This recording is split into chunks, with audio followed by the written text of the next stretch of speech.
In this video, we are going to solve last question, that is question number 12 of exercise 8.1, quadrilaterals chapter. In the question, we are given a trapezium A, B, C, D. There is a big difference between parallelogram and the trapezium. In a trapezium, we have only one pair of opposite sides is parallel. No guarantee of equal. Only one pair of opposite sides is parallel. Equal नहीं होंगे. AB parallel to DC. यहाँ पे आपके पास क्या है? AB parallel to DC. आप देख रहे हैं AD and BC are not parallel. Now what is given? A trapezium ABCD in which AB parallel to CD, AB parallel to CD and AD equal to BC. ये भी हमें यहाँ पे given है.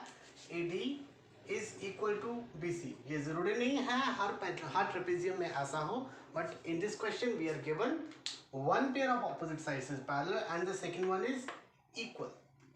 हमें प्रूव करना है angle A equal to angle B. ये भी ध्यान रखना है, angle A angle B means interior angles of the trapezium. Angle C equal to angle D, ये प्रूव करना है. Triangle ABC congruent to triangle BAD. अब ABC और BAD के लिए first we will draw diagonals, लेकिन कुछ पार्ट्स को प्रूव करने के बाद हम डायगोनल्स ड्रॉ करेंगे. AC equal to BD, AC equal to BD, ये भी हम प्रूव करेंगे. Firstly we need construction. हमें कंस्ट्रक्शन चाहिए. इसमें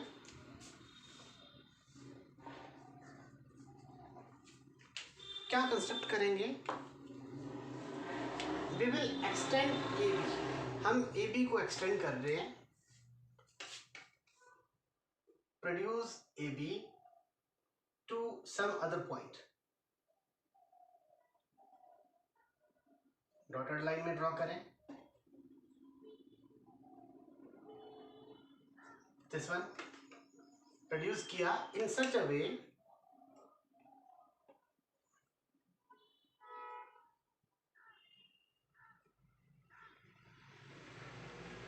produce AB to point suppose E. हमने E पॉइंट यहां पे ले लिया.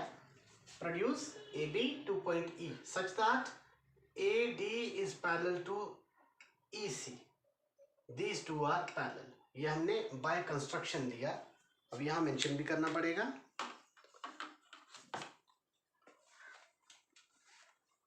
कंस्ट्रक्शन में हम क्या मेंशन करेंगे?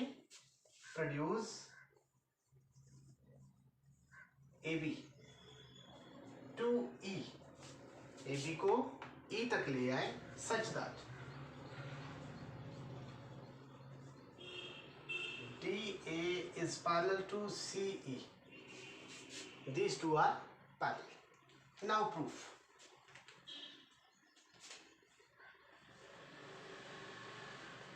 Firstly, we will prove angle A equal to angle B. अब B पे ये एंगल भी है, ये भी है, this one. But according to question, B means interior angle of the trapezium. trapezium के अंदर जो पोर्शन है वो हमें इक्वल प्रूव करना है. एंगल A, एंगल B, हमें इन दो पार्ट्स को इक्वल प्रूव करना है. ओके. आप एक चीज देखेंगे यहां, we have ABCD a trapezium. यहां आपके पास AB पैरेलल टू DC है. आपके पास AD इक्वल टू BC है.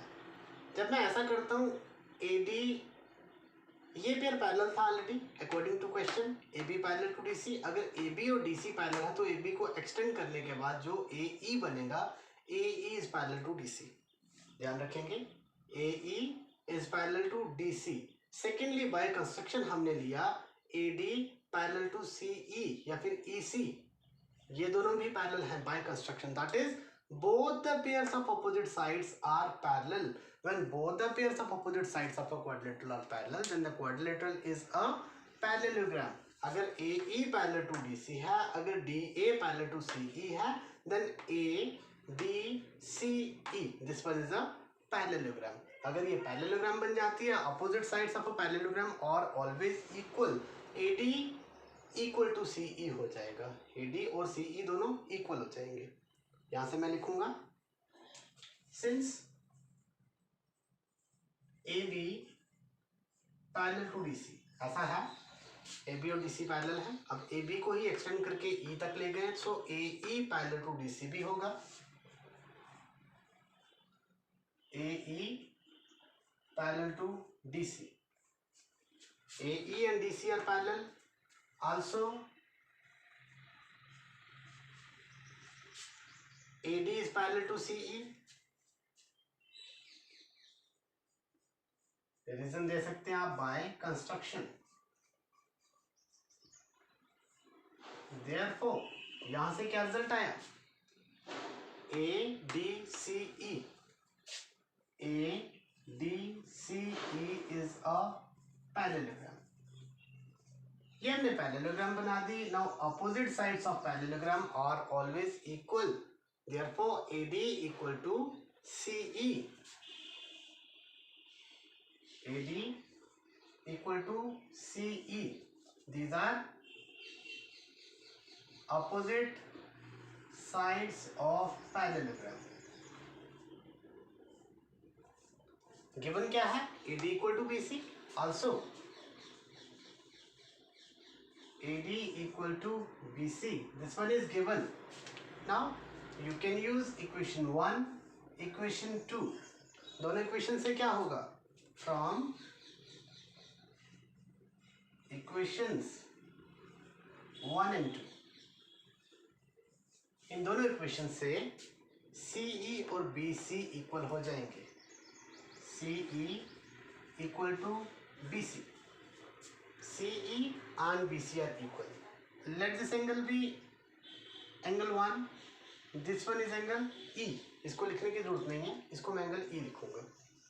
Now CE and BC are equal. अब इस ट्राइंगल में CE, if two sides are equal, triangle में, then angles opposite to equal sides are also equal. So CE के सामने एंगल 1 और BC के सामने दिस वन एंगल E. आप रीजन लिख सकते हैं, angles opposite to equal sides. Angle 1 is equal to angle E. ये दोनों इक्वल हो गए आपके पास.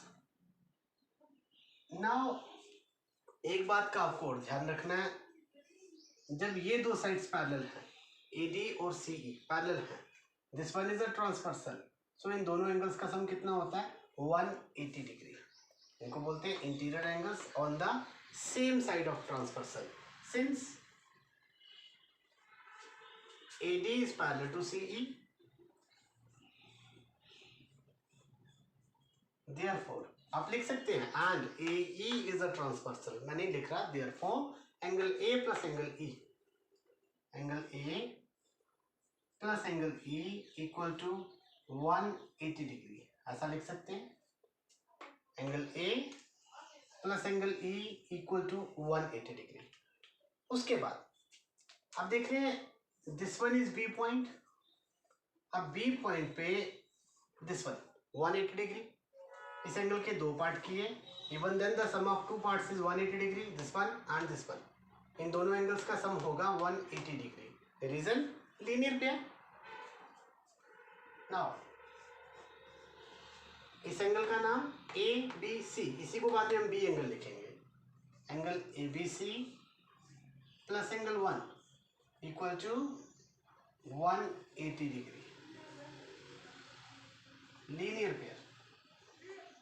ओके.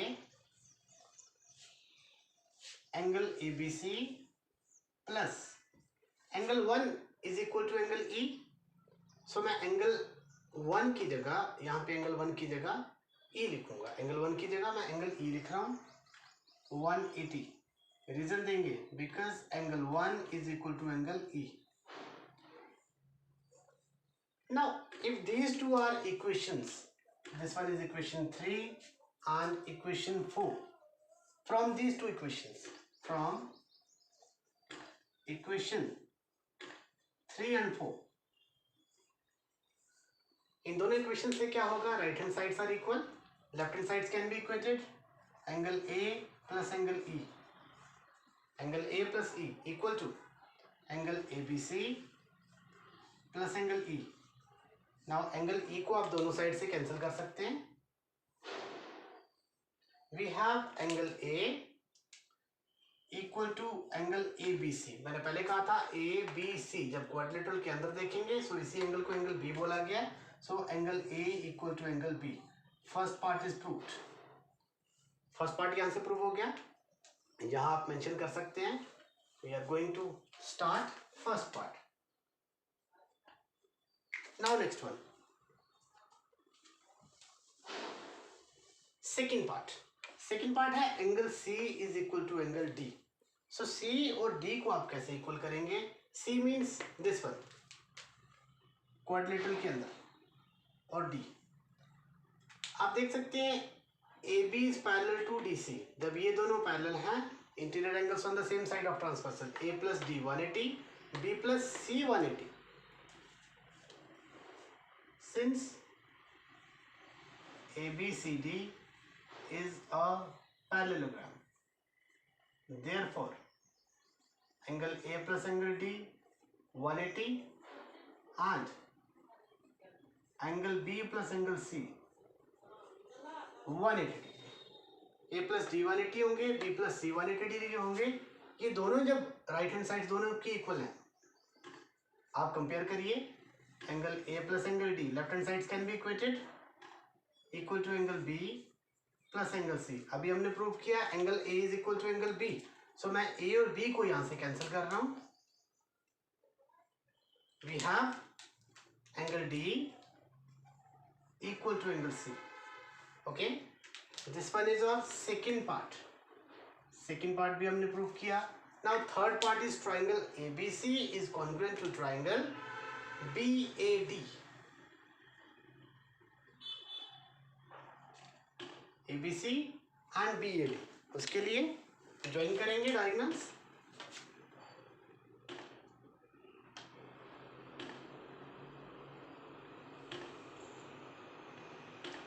AC ज्वाइन किया and then BD। Now these two are the diagonals. हमें ट्राइंगल ABC और ट्राइंगल BAD को कॉन्ग्रुएंट करना है। ABC लिखेंगे third part.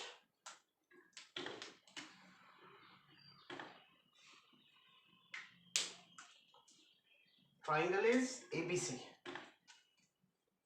In triangle ABC and triangle BAD, अब देखेंगे आप ट्राइंगल ABC और ट्राइंगल BAD, इन दोनों ट्राइंगल्स में आपको क्या क्या कॉमन मिलता है।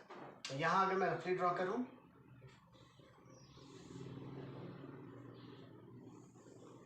Triangle ABC, then triangle BAD।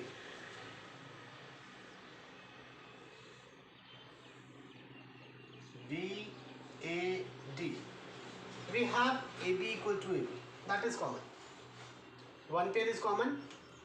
Secondly, angle ABC और यहाँ से एंगल, अगर कोई एंगल हमारे पास इक्वल आता तो ABC, ये ट्राइंगल है ABC। सेकेंड वन BAD, तो आप देखेंगे ABC, इसमें हमारे पास एंगल्स कितने आ रहे हैं? ABC। एक बार फिर देख लें इसको। हमें ट्राइंगल्स कौन सी लेनी है यहाँ पे? Triangle is triangle ABC and triangle BAD। अब इन दोनों ट्राइंगल्स में